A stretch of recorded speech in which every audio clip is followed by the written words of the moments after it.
is another nightmare for the population of Chivi Masvingo Rural District.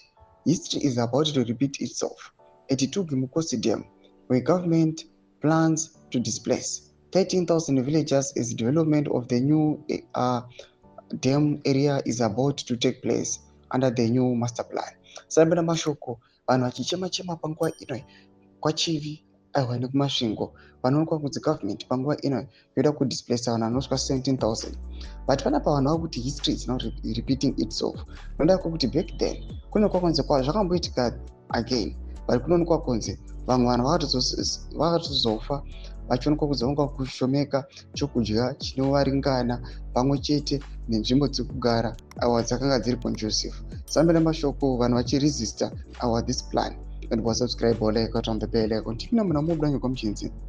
The last time, 2014, 18,000 villagers were displaced. When the dam filled up, government failed to compensate them for their homes, dumped them in an inhabitable area in the community area without houses, water, shops, schools, and clinics. Several epidemic diseases hit Chingwizi.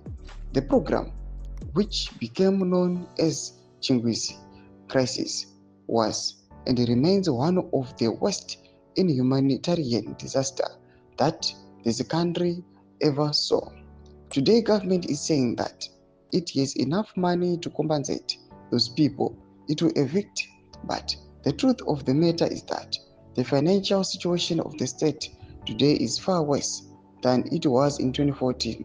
Government must spare a thought for poor, helpless villagers who suffer but benefit nothing out of projects meant for the politically connected. Ndo mashoko anokonza vanhu vari kuresista zvakanyanya this government move vachiti aiwa mafunga kuda kutiparadza zvakare, makuda kutiuraya again, noda kuti mukatarisa the economic situation muna 2014 yeti vanani pane zvaiva panguva ino, saka mari muchaiwana kopi. Vana comment section medu dzemafungiro enyu muri kudii pamusoro pechitiko ichi. So subscribe or like, chita on the bell icon.